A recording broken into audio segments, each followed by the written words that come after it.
صباح الخير وصباح الفل حبايب قلب نادية من جو. عاملين ايه؟ اخباركم ايه؟ وحشيني جدا جدا جدا، موقفتش معاكم كده من زمان. احنا بقى دلوقتي نخش بقى نعمل، موقفتش معاكم في المطبخ الجميل بتاعنا الصغير المحندق الحلو ده من زمان. انا بقول المطبخ بتاعنا ضيق بس الحمد لله نعمه وفضل من عند ربنا، احمدك واشكرك يا رب. هو ضيق بس حلو. يعني ايه بقى حلو؟ في ناس كتير ما عندهاش مطبخ زي ده، في ناس كتير غلابه، في ناس كتير ما عندهاش اي حاجه خالص بجد والله العظيم.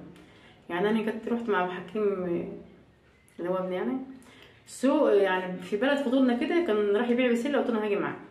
رحت واحده جنب السوق كده، رحت لها يعني جت خدت مننا حاجات وليه لقيتها وليه غلبانه وكده، قلت ايه اروح اديلها حبه بسله يعني وكده.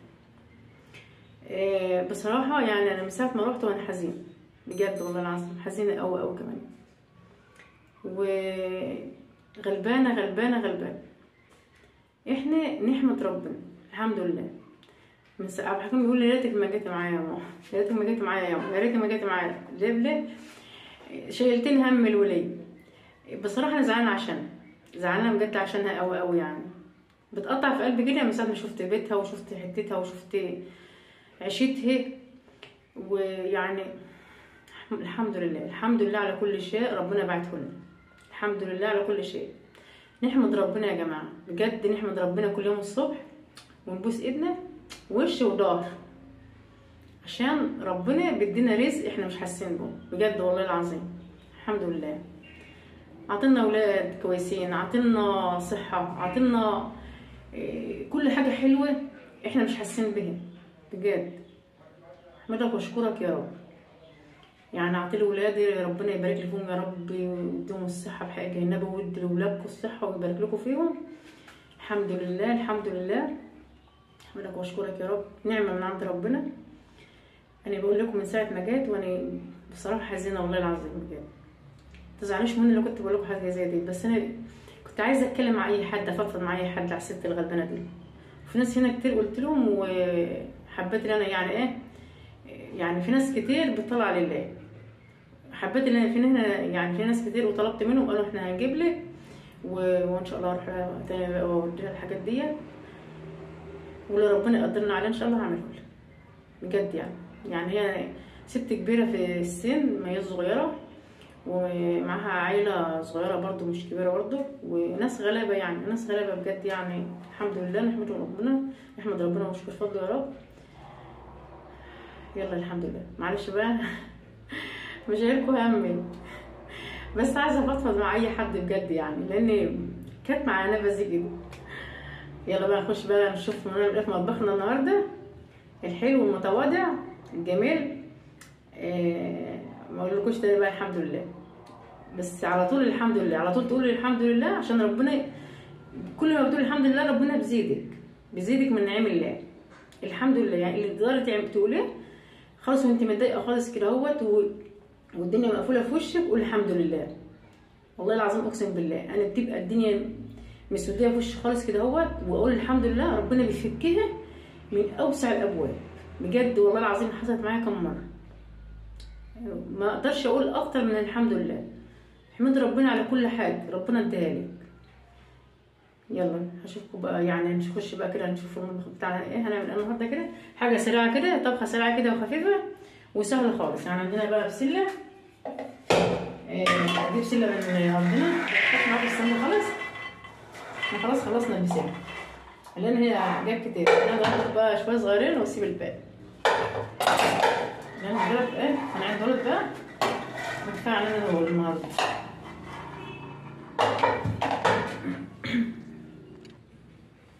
ومعنا برضو فرخه حلوه غسلاها ونضفاها معايا، طازه ما هيش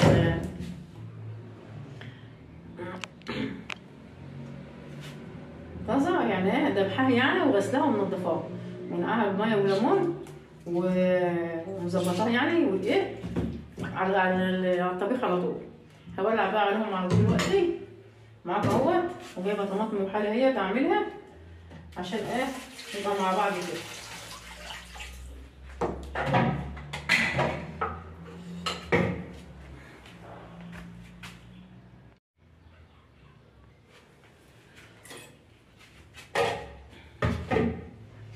الطماطم بقى وبعدين اقوم فرماها في الخلاط. هعمل على قد ما هعمل يعني، على قد الطبيخ يعني كده.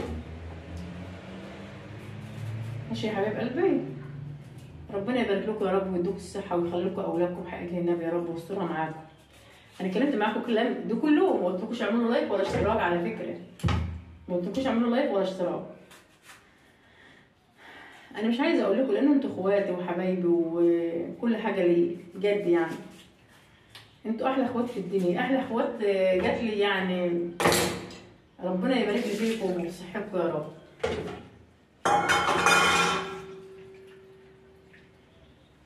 هنخش بقى نفرمها وارجع لكم تاني عشان ايه ما اطولش عليكم يعني. لسه معاكم بصل وخلطه. انا عملت معاكم فيديوهات كمان، بتكلم معاكم كده من زمان، محدش معايا في البيت، قلت بقى ايه هاخدها فرصه واتكلم معاكم بقى عشان ما كلمتوش من ورا الكاميرا يعني. هخرج البصله معاكم اهو. جبت بصلتين، عملت بصله للفته وبصله ايه هعملها للبسله. انا نسيت البسله غسلتها اهي وايه على ما احمر يعني، مش هحمرها يعني اصفرها بس كده. ما بحبش احمر البصله، بصفرها كده يعني بتبقى صحه يعني صحيه عن اللي بتتحمر دي. هصفرها بس معاكم كده. ماشي يا حبايب قلبي، ربنا يخليكم لي يا رب، ما تحرم منكم ابدا، ووجودكم معايا على راسي من فوق بجد يعني. ربنا يخليكم لي ويفرحكم ويفرح ولادكم يا رب وينجحكم، وكل سنه وانتم طيبين خلال السنه الجديده. ربنا يجعلها كده سنه مباركه عليكم وعلينا يا رب. واللي بيتمنى حاجه بقى يتمناها كده، اللي ما حصلش السنه دي تحصل السنه الجايه. يعني مثلا اللي عايزه تتخطب بقى تتخطب، واللي عايز يتجوز، اللي عايز يطلع عمره كده يعني، اللي عايز يطلع يحج، ربنا كده ينولكم اللي بالكم يا رب ويفرحكم، فرح قلوبكم بحق النبي يا رب، ويكبر بخاطركم زي ما انتوا جاوبين بخاطري كده ومشجعيني ومفرحيني وكل حاجه يعني. تعليقاتكم الجميله ديت بتشجعني جدا جدا يعني. تعالوا معايا ونروح على التقليد.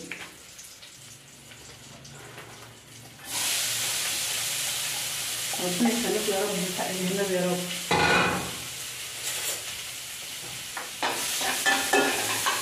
بصراحه مش عارفه يعني ارد جمايلكم ازاي عليها يعني بجد يعني. لو قعدت افكر كده طول العمر مش يعني مش هديكوا حقكم يعني في شكر لكم ودعمكم ليا وكلامكم الحلو وتشجعوني وتقولوا لي استمري بجد يعني.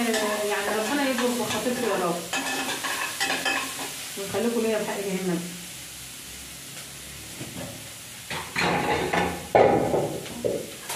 ما تسمعش بقى، تسمعوا كردده بقى والدنيا مقلوب.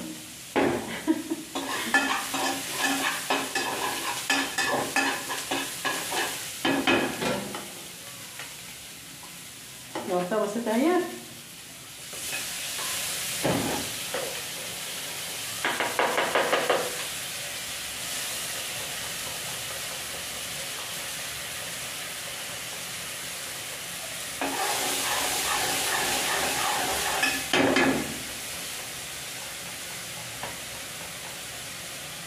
مطلعكوش بس يعني، معلش بقى يا جماعه لان ايه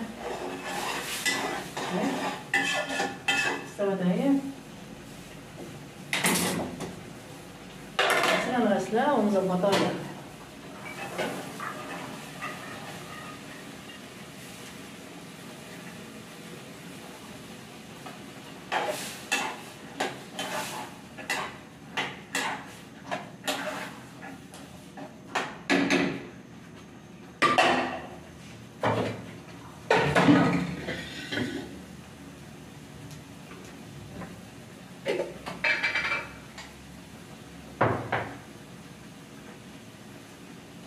دي فلفل اسمر على كزبره على كمون، نبدي فلفل اسمر بس على ملح، وكزبره على كمون.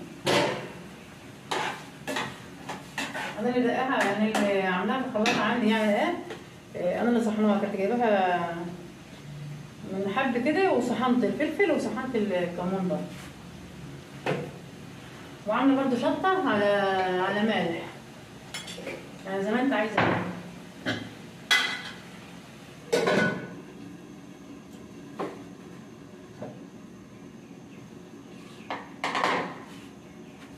كل بقى تفهمي على شكل القطه. خلاص بقى العين اهوت. هعمل بقى الفرخه ديت، الطماطم هتتلوح كده على النشف كده. خلصناها طبعا. دي كانت فرخه بيضه من اللي هي كانت عندي، اللي كانت من زمان ديت، سبتها كانت صغيره، سبتها بقى عشان عتقت يعني بمعنى اصح. بقت حلوه وجميله.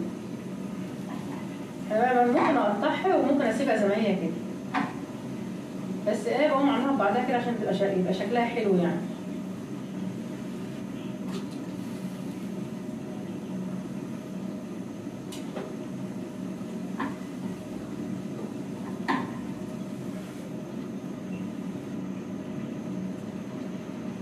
مش حاطه دهون ولا اي حاجه في الحله.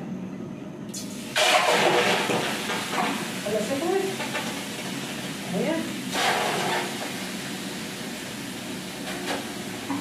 البصله الحلوه الجميله بتاعتنا.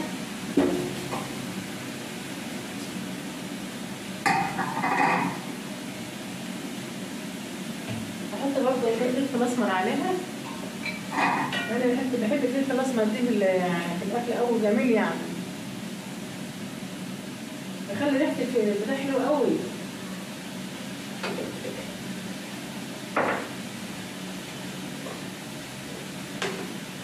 نطره صغيره وكزبره على كمون برضه.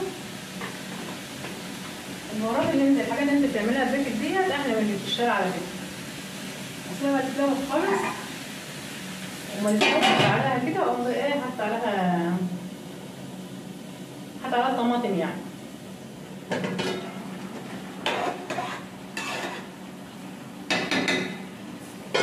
ديت لسه ديت ما زدتهاش بميه ولا اي حاجه، اللي هي نسيتها وانا بطبخ. البسله. الكاميرا من على بعيد كده احسن ولا من على قريب؟ خلي كده احلى. بعدتها شويه.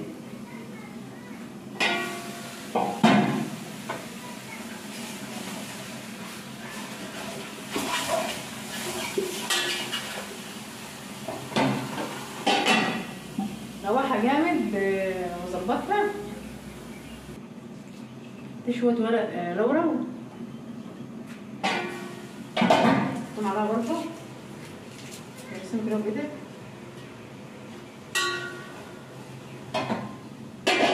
ما احنا ما عندناش، هنجيب اللحمه، هنسيب الورق اللورا والرقاق. اللحمه بقت ب 200 جنيه، نديها بقى في الحاجات دي وخلاص.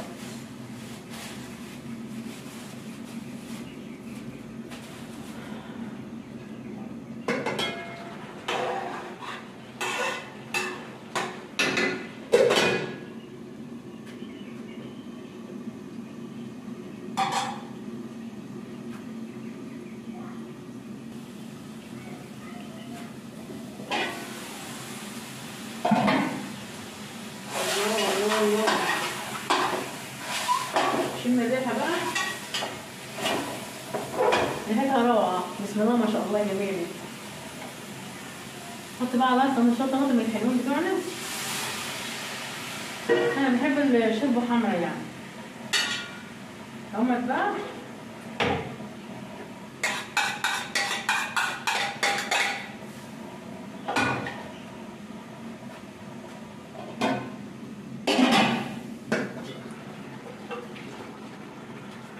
ازود بهم البسله يعني.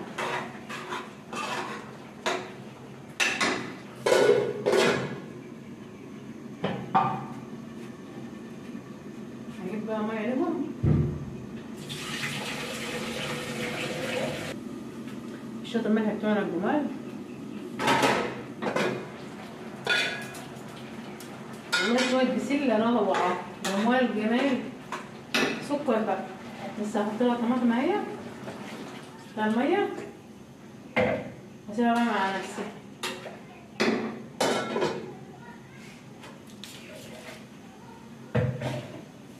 انا عايزه اشور عليكم شوره كده، مش عارفه بقى تنفع ولا ايه. عايزه اقرط دهيت. شفتوا يعني ايه الجدار ده؟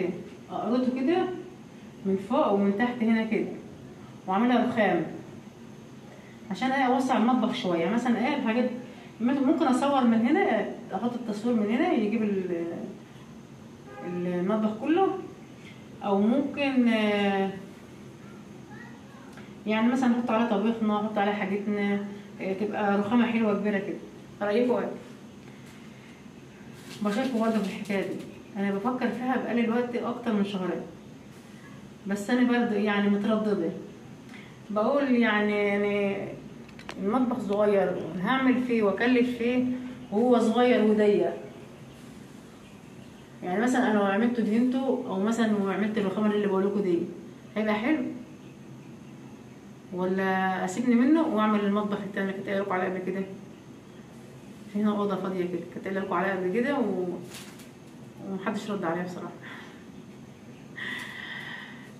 اكتبوا لي كده في الكومنتات اعمل دي المطبخ دي زي ما بقول لكم كده، ولا اعمل المطبخ الواسع. بس الواسع ده هياخد مني فلوس كتير قوي لان هو كبير، هياخد سباكه بس كتير، هياخد السباكه كتير وهياخد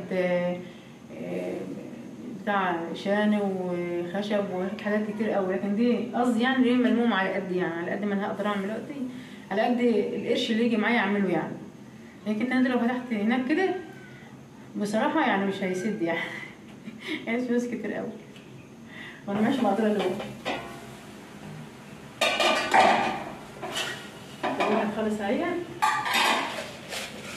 وحط لها برضه حبه الملح الجمال عشان ايه اسويها بملحها يعني، وهزيدها بقى الشوربه كمان.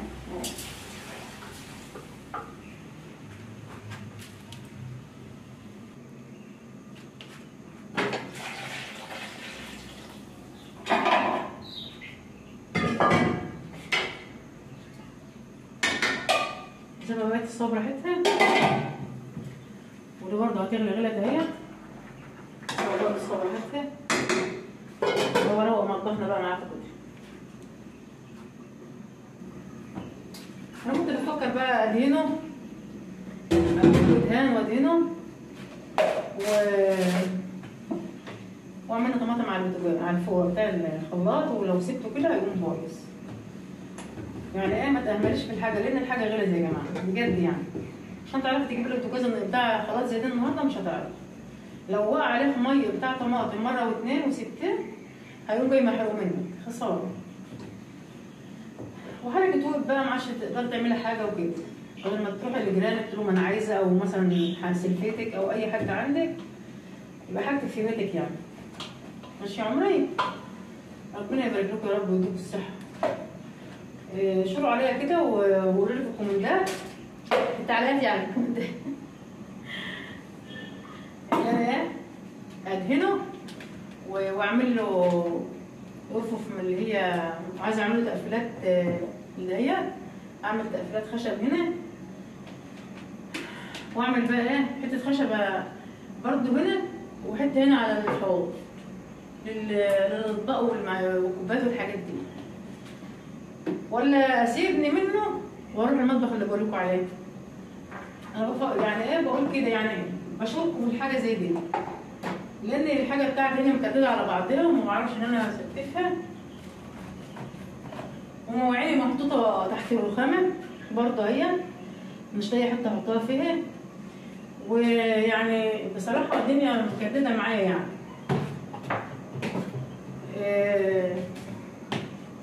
بقول اعمل بقى رفان هنا فين، رفان فين، ارفق برضو من اللي هي رخام واقفل واعمل دي تقفيلات.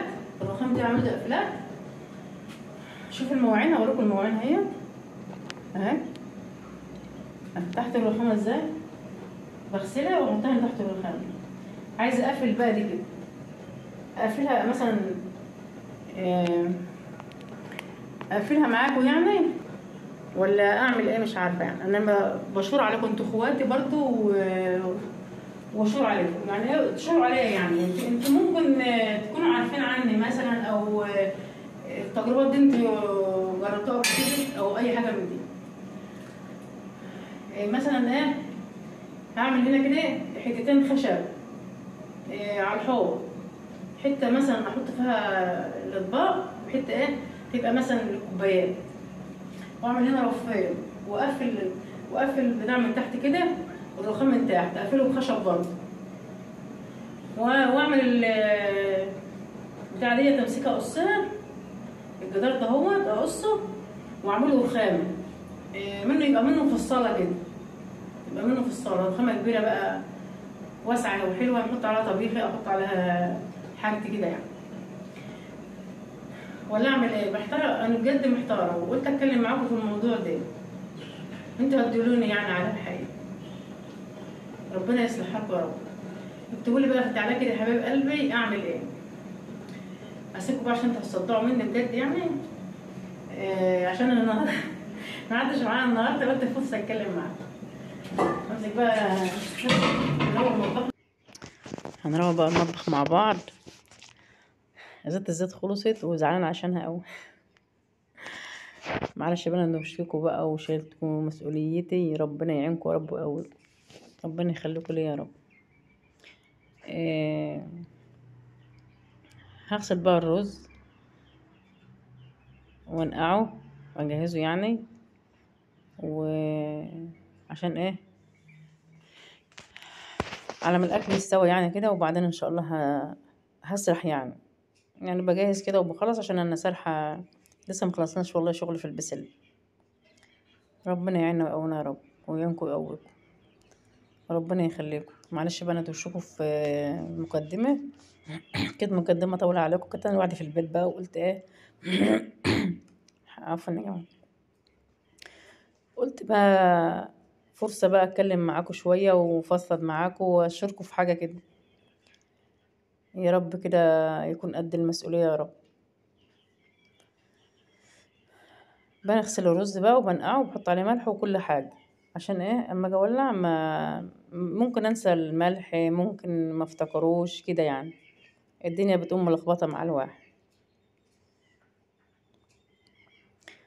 هروق بقى المطبخ الحاجات مكان ما انا عامله يعني، مكان الطماطم ومكان الطبيخ، اروق المطبخ برضو معاكم، عشان انتوا عارفين ان انا بحب الحته متروقه ولا مني كده. خلص يبقى كل حاجه خلصت معايا، مش يا عمري؟ آه. يعني عشان تبقى حياتك نظيفه مترتبه، ما انتش شايله مسؤوليه حاجه كده يعني. وبعدين البنوته لما بتتعود بقى تبقى شطوره كده من الاول كده، بتمسك حتتها تستفها وتنضفها وهي في المطبخ، تفضل متعودة على كده على طول، مش مثلا تبقى مثلا ايه تحط الاكل على البوتاجاز وتقعد بقى تلعب في التليفون، او حاجة تسهى على شغلها او على حتتها او تنظيفها. خلصي اللي وراكي في مطبخك وستفي حتتك وروقيها، وشوفي وراك ايه اعمل ايه، وبعد كده اقعدي براحتك، عشان ممكن تقعدي وتنسي الاكل يتحرق منك، يشط منك اي حاجه تحصل يعني، بالذات الحاجه اللي على النار ديت ما تطلعيش من المطبخ الا ما تخلصي خالص، تخلصي خالص، وبعد كده تبقى ايه بوريكوا البسله وحلاوتها وجمالها عسل. بصراحه البسله السكريه ديت بتاعتنا ديت جميله جدا جدا جدا قوي.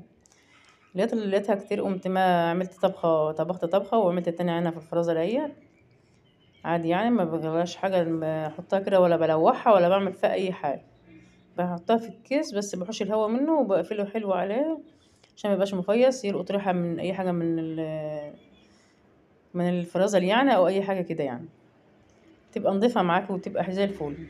وما كانش عندي بقى جزرة ولا حاجة ديت عادي، مش مشكلة الجزر. رحت بقى على في حيوان اهوت البط بتاعي اللي انا كنت يعني عاملاها معاكم بتاع رمضان ده، ما شاء الله بقى حلو.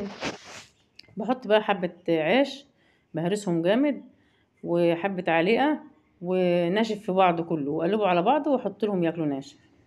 عشان العلف غالي اليومين دول. يعني ما كان عندك شويه عيش ناشفين، عندك ذره، اي حاجه، تجيبي علقه برضو وتقلبي، ما تقطعيش عليهم مره واحده كده. ما تقطعي، ما تفضلش تحطي عليها وترجعي تقومي ايه، قطعه وحاطه ذره مثلا او اي حاجه تاني، علف تاني، يقوموا جايين خاسين منك. لازم تقلبي لهم قبل ما على طول، يعني مش شرط اي حاجه تانية. واللي يعرف اللي انا بعلفه دي ايه يكتب لي في التعليقات يقول لي دي ايه، دي نوعه ايه، دي فراخ او دي ايه، يعني يكتب لي نوعه ايه او عندكم اسمه ايه اللي انا بعلفه في السلام دي. ودي جايباها بقى للبيض عشان الاطفال، اللي يعرفه هو ايه او يكتب لي في التعليقات يا جماعه. انا جايباها بقى لي كام يوم بس ما صورتوش لكم، عامله لكم مفاجاه كده. شكلهم حلو صح. البطه بقى كان جعان بجد يعني، ما شاء الله. بقوم مقلبه بقى شويه العيش الناشفين على حبه العلاء، واقوم عالفاهم هو زي الفول. البطه داخله تحت الدولاب. اروح بقى احمر معاكم اهوت الزفر. كنت خلصت طبيخ بقى وقلت على في الحيوان وسرحت وجيت عشان نتعشى بقى. احمر معاكم الزفر ونعمل شويه شطه حلوين كده من العيش بتاعنا البلدي الجميل ده، ناخد خبزه معاكم برضه، بيبقى في الشطه روعه. انا ما كنتش مقطعه مسويه، بس مش هتقطع ثلاثه، عشان احمرها متقطعه كده ربع كده، علشان ايه ممكن احمرها كلها في الفرن. بس انا هحمرها مثلا على البوتاجاز، تقوم مثلا مقطعاها رباع كده ومحمراها عادي، بتبقى جميل قوي برضه يعني. وما تنشفش من معاكي كمان، يعني على حسب رغبتك انت، ممكن تعمليها على البوتاجاز، ممكن تعمليها في الفرن، زي ما انت حابه يعني. من هنا والشفا اللي ياكل يا رب. ربنا يخليكم يا رب، ويبارك لي فيكم وبحق جه النبي ويسترها معاكم. الحبة بقى اللي الفتة بتوعنا الجمال بقى هكون بقى في السمنة مكان التحمير. لو انت سمنة بلدي برضو عادي، سمنة من التانية عادي، اي سمنة عندك، اي دهنيات يعني، اي حاجة عندك موجود. امسكه بقى حمره في السمنة كده اهوت معاك اهو، بحمره عشان تشرب سمنتها وبتتحمر بقى، بتبقى مقرمشة كده. وتزيدها بقى بالشوربة، عايزة تعملها فص ثوم تعملي لها، عايزة تعملي لها تحطي لها تبقى فص ثوم وخل، تبقى برضو جميلة قوي قوي وحلوة قوي كمان. وبعد ما تخلصي بقى تقوم رشه على نطر الدقه كده فلفل اسمر، بتبقى حلوه قوي وطعمها حلو. دي فتة ام امك بتاعت زمان بالعيش البلدي بتاعنا الحلو الجميل ده. في ناس بتحبها وفي ناس ما بتحبهاش، على فكره احنا بنحبها يعني. وبحب اعملها بقى بخل وتوم، بتبقى جميله ريحتها حلوه وطعمها حلو. وش بقى ما تعملها بقى بتحمرها كده بالسمنه البلدي، بتبقى فله بقى. بتزيدها بقى بالشوربه. الشوربه بتاعتنا حلوه ازاي، جميله. وكده بقى بالشوربه زي ما انت عايزه، ممكن تكتري الشوربه، او ممكن مثلا ايه تبقى خفيفه، شوربه خفيفه، او ممكن في ناس بتبقى تحمروا كده بالسمنه وتسيبوا ياكلوه قراقيش، يعني زي القراقيش كده، بتبقى حلوه برضه جميله.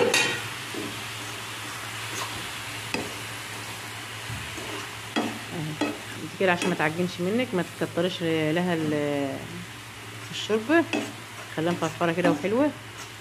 سيبها بقى تلدينها بقى على البوتاجاز علشان ايه، تنشف من الشوربه، يعني ما تلدنيها ما بتبقاش مثلا معجنه منك ولا اي حاجه من دي. وحمرنا اهوت، وبرشه فلفل اسمر بقى على كمون كده على الزفر.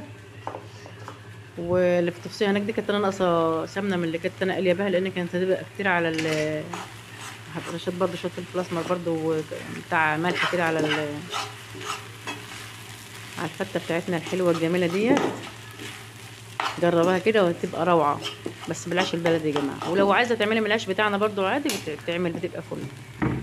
بس بتمسكي بقى تقطعي حتت صغيره وتمسكي تحمري برضو حلو في السمنه برضو. طبخنا اهوت زي الفل اهوت.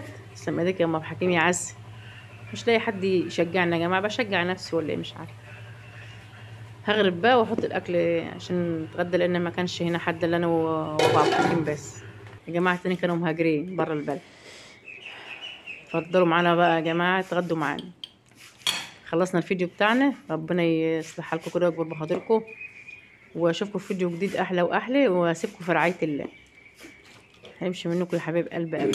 ربنا يخليكم لي يا رب، ويديمكم نعمة في حياتي.